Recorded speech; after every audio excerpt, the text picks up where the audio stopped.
Kamo, I used to raise up Giat from here, dobre.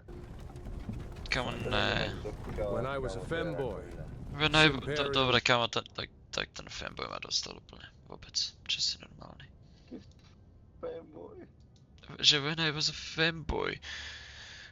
Kamo. When I was a fanboy? Mhm. Tebe jebe, kámo. To nemôžu toto robiť. Kamo, ja som veril, že tá generácia po nás má nejakú nádej, že proste reálne tí ľudia, čo po nás majú prebrať svet, že fakt je tu nejaká nádej pre nich, že z nich budú pomerne normálni ľudia. No z tohto nebude nič. Ale keď vidím toto, kámo, poďme proste, no normálne poďme vypustiť všetky jadrové hlavice na svete, poďme zničiť svet, normálne hneď teraz zachránime planetu. Ale to si dá proste tú námahu spraviť, hen také niečo proste. Aj, dobre. Dobre, jebem sa na to. Kámo, normálne proste riešenie je odpaliť všetky jadrové hlavice, rozjebať planetu a bude dobré.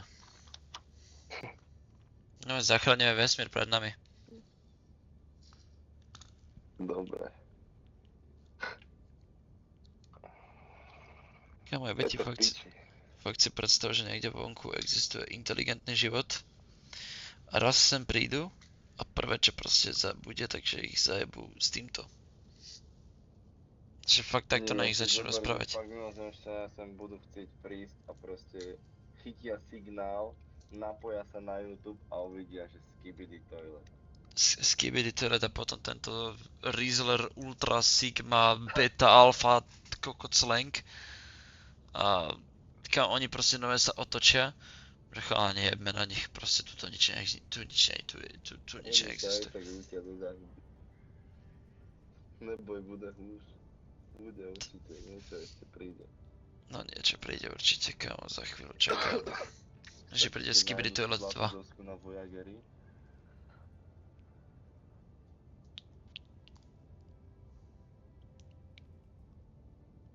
Čo to je zase? Čo? Ja nie som zasvetený v tomto svete. Počkej, čo? Voyager zlatá doska, viete čo je na nej? Nie je tam oný? Kámo, nebol tam Riker na tom vyjebaný? Či to bol iba memečka? Jaj, to je ona. Proste na sonde gramofónová plátňa. Hej. Ktorá proste akože má spraviť také intro o našej zemi. Pre mimozemšťanov. Kámo, to bude Ale intro. neviem čo tam je, a čo tam neboli žiadne skibidi ani kokotiny. No našťastie nie. Lebo vravím ti, keby boli, tak prvé čo prídu, tak sem, prídu sem, odpália celú galaxiu našu a odídu, že nemáte za čo. Našťastie nielen, ale vo všetkých jazykoch. No. Hej, ale neviem prečo si myslíme, že mimozemšťania nebudú rozprávať našim jazykom. Veď práve. Nejaké pesničky.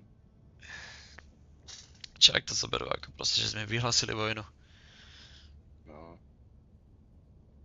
Bo oni nemusia vedieť, čo sú pesničky a také veci. Vieš, možno v ich kultúre to bude proste znamenať, neviem, nejakú strašnú urážku.